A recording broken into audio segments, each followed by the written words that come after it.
Chapter 2. The Dark Gift. Thus saith the Lord, Behold, I frame evil against you, and devise a device against you. Jeremiah 18:11. It was seventh period, and a crowd of teenagers stood in a circle around Moose. The blacks who had seen the unimaginable during the Man of Black's first appearance stood staring, remembering the frightening revelation. He had said he'd be back. As the paramedics came and wheeled Moose off on a stretcher, his father watched in total anger. Moose's father was the principal. "Who did this to my son?" He grabbed Tommy. "Sir, the guy wore all black, and some Christian guy seemed to have known him. He's in the nurse's office. He got beat up, too." Tommy stuttered. "Yeah, the guy only seemed interested in beating up on the Christian guy, but Moose tried to stop him, and he broke his leg." Steve lied. John shook his head. "That was a bullshit lie, typical of the jocks," he thought to himself. John had been the victim of Moose's antics for a long time, since grade school, and wasn't a bit sad about what had happened. He was actually very happy with what had transpired. What goes around, comes around. "Why didn't anyone help my son?" the principal asked, furious. No one could answer that, so the principal grunted, "Well, looks like the whole football team is suspended." "What the hell for? We didn't do nothing," Steve growled. "If my boy can't play 'cause you all sat around selfishly while he took the fall, then no one plays. Period," the principal concluded. The jocks walked off angrily. The lunch lady came over. "Sir, some cameras were put in the cafeteria. I'm sure the cops would have an easier time of catching this psycho with his picture." "Good thinking. I'm gonna go and find out what the deal is with this kid in the nurse's office." The principal walked off quickly, determined to find out as much as he could about the Man of Black. "Boy, you done fucked yourself," the principal spit. Amy and Christian began walking down the hall. "Amy, I have to use the facility." Christian spoke. "Okay," Amy replied as she watched him head into the boys' room. Amy got a drink of water from the water fountain across the hall. When she turned around, she was surprised to find the Man of Black staring face to face with her. She had to look up to see his face, for he was so tall. "Jesus Christ!" she said in fear. "Nope, wrong guy, but you're getting warmer," he said without any expression. "Who are you? What do you want from me?" she asked, trying to be brave. He did not answer, but she felt relief when she saw the principal out of the corner of her eye, coming towards them from down the hall. The Man of Black began to slowly walk towards the doors to the exit of the school. "Hey, is this the guy who hurt my son?" the principal yelled. Amy nodded. "Hold on there, motherfucker. I want to talk to you," the principal demanded the Man of Black. The dark figure stopped, back facing them, and cracked his neck, like most do with their knuckles. "Boy, you don't realize the hell you brought down on yourself. I'm gonna make sure you pay with your ass for what you did to my son," the principal threatened. "Hell? What do you know of hell?" the Man of Black inquired, still not turned around, still back facing them. The principal pulled out his cellular phone and began dialing the police. The Man of Black started towards the exit again. "Here, when they answer, tell them the bastard's back at the school, and I want him arrested." He handed the phone to Amy. I'm gonna stomp a mud hole in his ass and walk him dry. He began pulling off his jacket. And as he is heading towards the dark figure to engage in a fight, the man of black turned to find the principal with his dukes up, ready to fight. The man of black just stood his ground. I used to be a Marine, boy. I will mop the floor with your ass. The principal scoffed, then threw a punch, but the man of black reared back and made contact with the old man's fist with the palm of his hand, breaking every bone in the old man's hand. As the principal fell to the ground in agonizing pain, Amy dashed down the hallway, leaving him to fend for himself with the man of black. As she huffed and puffed, she gave the police the info, and they said they'd be there shortly. She then remembered she had left Christian alone in the bathroom. "Oh shit, Christian! I just left him there." Old man, I've killed millions of mortals in my time. I have destroyed things in which you've never set eyes on, nor ever could in a billion lifetimes. Consider it sparing time that I didn't put your loser son in a body bag. The next time I see him, or you, I will show you what hell is like. The man of black spoke evilly. Why are you here? What do you want from us? The principal groaned in pain. This entire town, the entire county will be mine. No one will ever be able to neither leave nor come in. To outsiders, this town won't even exist. There is no escape. The man of black finished. Why? The principal moaned. Why do I kill innocent children? Why do I make disease? Why? Why? Why? Well, here's your answer. That all men have asked of me. Because I am the angel of death. And I do it because I like seeing a man's face when he suffers. I like hearing the screams of anguish just before one takes his last breath. It's sweet melody to my ears, and when you go to sleep at night, remember, never forget to leave the light on, because I'm there, always near, waiting for your last breath. The man of black headed towards the exit. Reggie exited the bathroom and spotted the man of black. The man of black stopped yet again and turned around. The dark figure held up his right hand and beckoned him to come to him. Reggie had been out in the parking lot when his friend Chanel was kidnapped. He remembered the eyes, red like blood, and that huge sadistic smile, riddled with razor-sharp teeth. Reggie ran like the wind down the hallway. As the man of black made his way back to the parking lot, he was surrounded by 5 teenagers. He stood still and stared expressionless at them. "We know who you are, dude!" A male teen with black and red hair spoke. All the teens looked gothic and dark. 2 girls and 3 guys. "Who am I?" The man of black spoke. The goth teen female smiled. "You're the Lord of Darkness! I knew you would come! I've studied spells for years, and have had the ability to see the future. I knew you were coming, O great Lord!"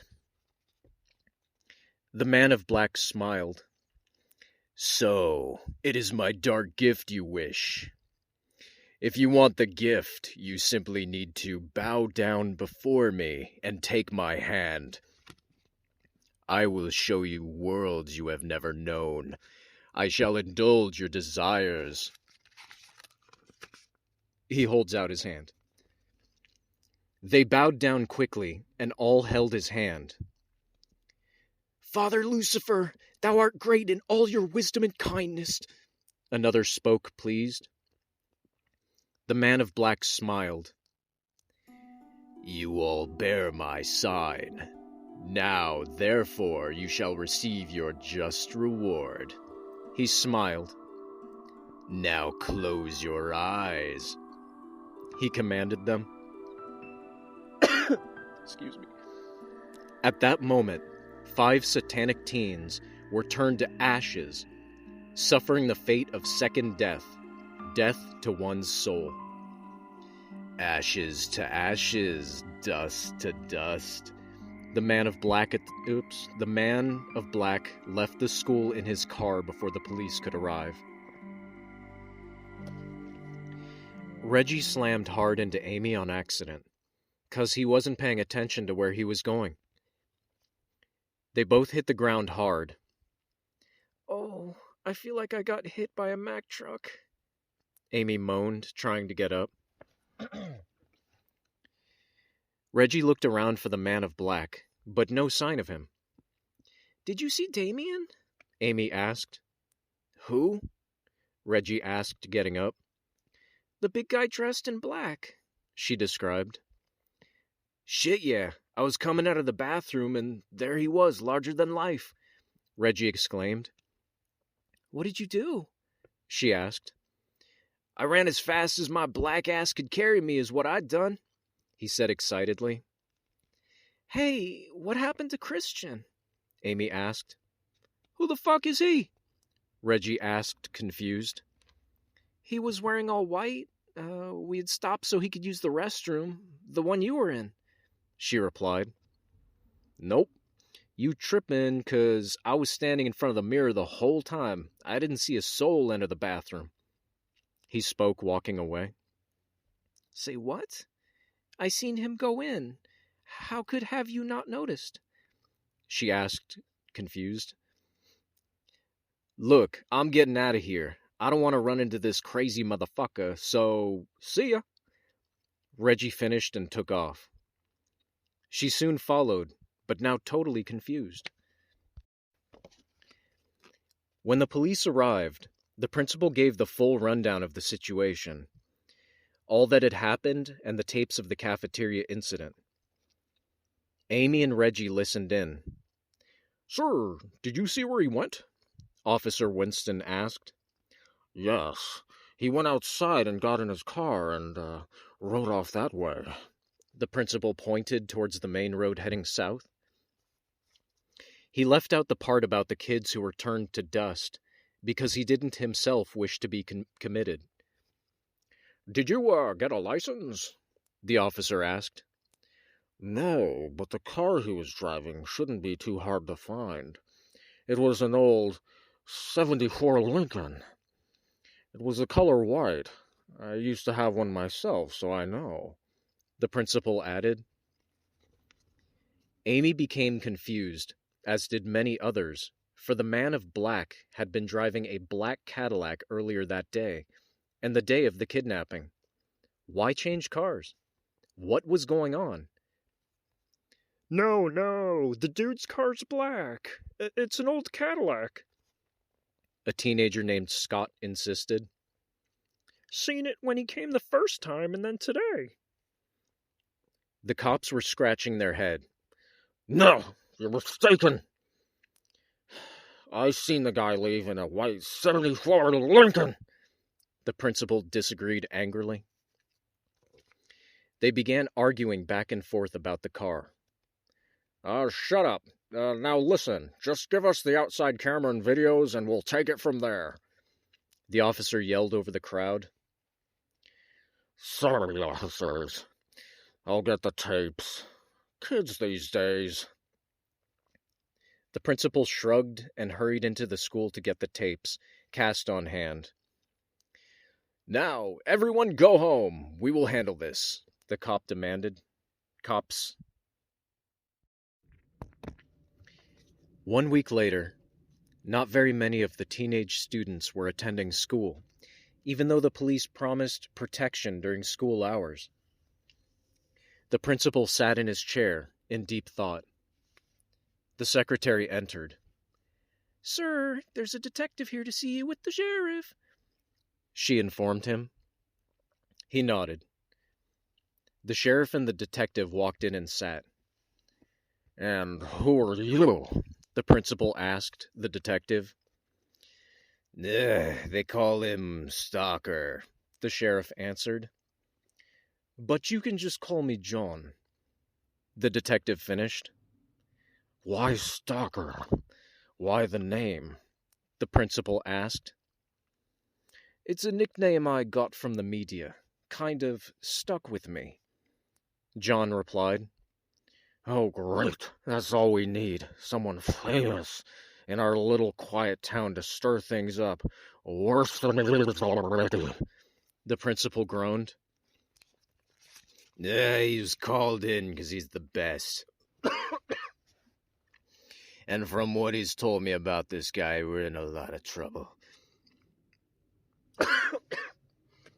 Our officers are good men, and they work hard, but they just aren't trained for this kind of situation, the sheriff said, shaking his head. What situation? It's just some nutbag terrorizing kids, the principal mocked. No, sir. It's a bit more complicated than that, the detective said hesitantly. Go on, the principal insisted. Well, first of all, the guy who was on the tapes recorded previously has been identified as Damian Andrews, the detective injected. The detective injected? I'm sorry. And so what about this Damien character? The principal asked impatiently. The sheriff bit down on his lip, awaiting the detective to tell the principal what he'd recently learned. Damian Andrews has been dead for over 10 years. His grave was dug up, but his corpse still lay within. The blood matches identical to the man I've been following for over 2 years. The hair matches, the fingerprints. I don't know how it's possible. The detective was interrupted. I don't know what kind of game you're playing, but if you expect me to believe in ghost stories, you're dead fucking wrong. Mike, we've been friends for a long time. Why are you letting this guy come in here and talk crazy shit like this? The principal asked the sheriff. I'm afraid it's true. There's some kind of supernatural force at work here.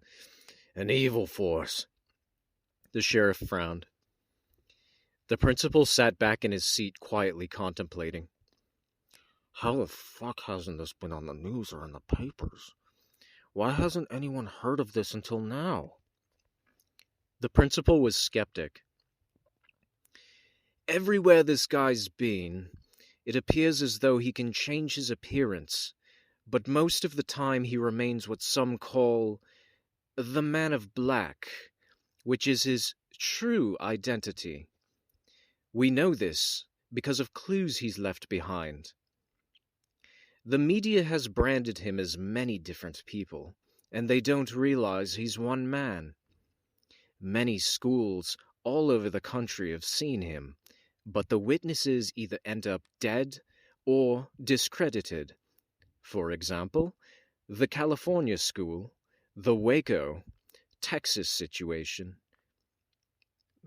The detective finished. No, that Waco thing. The FBI confirmed that it was a guy named David Koresh, or something like that. And it was a kid with a shotgun smiling as he went down the hall. The principal disagreed. Sir, the FBI buried the real story. The truth was, this Man of Black led these people into the house and set it afire. As all those people burned to death, he came walking directly out of the fire. The FBI shot at him, but it seemed to have no effect. He just stood there and laughed, then disappeared. The FBI covered it up.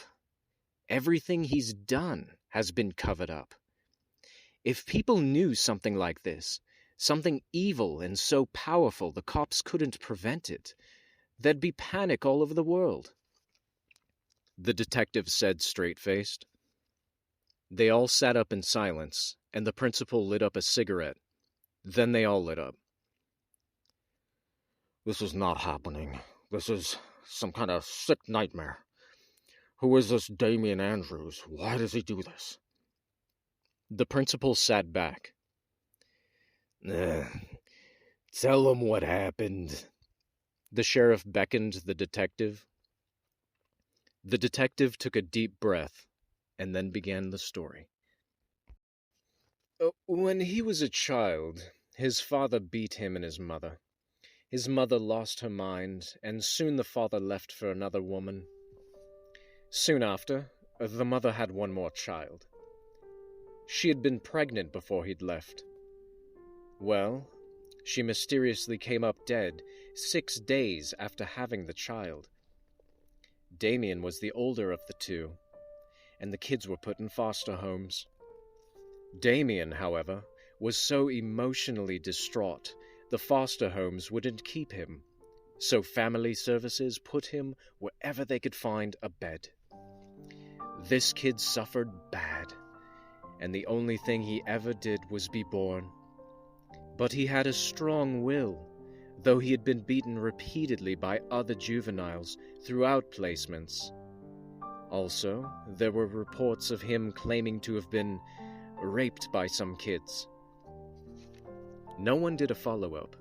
He got lost in the paperwork and lost in the system. It wasn't until he was 19 years of age before he got his freedom from the state. Well, he went on to live a normal life, even started attending church, and became a believer in God. As time passed, he worked hard, met a girl he'd soon fell in love with. By now, his juvenile records were put away because he was no longer a teenager. So only he knew what his past had been like. He married the girl, she got pregnant. He comes home one day and finds her in bed with a guy, while she is still pregnant with his child. He goes ballistic. The cops arrest him and jail him for 24 hours to cool down, but he never touched her. He comes home and she's gone with his unborn baby. For 2 agonizing years, he goes in search of her and the child, but fails to find her and the baby. He has a nervous breakdown. Then one day she shows up with his little boy, a crippled little boy. He asked why the child was crippled. She told him the man she had ran off with beat her and the child, and that's why his little boy was crippled for life. All that time he had prayed and prayed. He had felt as if God turned his back on him from the moment he was born. He somehow forgives the tragedy and her adultery, and they go on living hard for another year because of his nervous breakdown. He couldn't get a good job. One day, he comes home, and again they're gone. He gets a knock at the door. When he opens it, he finds several small boxes gift-wrapped with a sticker on them with the words that said, "From your loving God." When he opened the first one, slowly he stared down in horror. Within the first box was his wife's ring finger with the wedding band included. The detective became silent. Oh, dear Lord. What did he do next? The principal shook his head. He felt sick to his stomach. Damian Andrews snapped. He lost his mind and just could not function in society anymore. So he was put in the nut house, where he was put in a padded cell. For 3 years, he sat screaming up to God, cursing and foaming at the mouth. He screamed at a nurse that came into the cell to feed him. "You fucking bitch! Look what your sadistic God has done to me!" He's disgraced me, cursed me from the day I came into this world. Therefore, I have killed him and his son, 'cause that's what he did to my child and I. I never did a thing to deserve this life.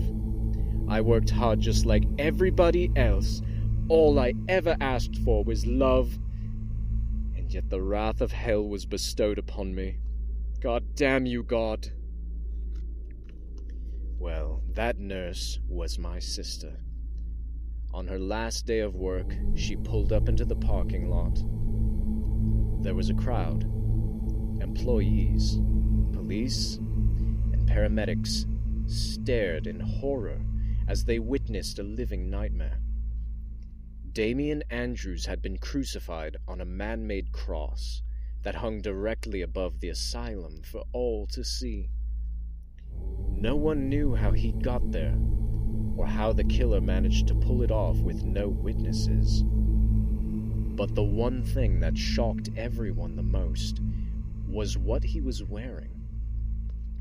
A white, blood-soaked t-shirt with the words, "Jesus Saves," embroidered on the front of it. The detective finished, and the three men sat in silence.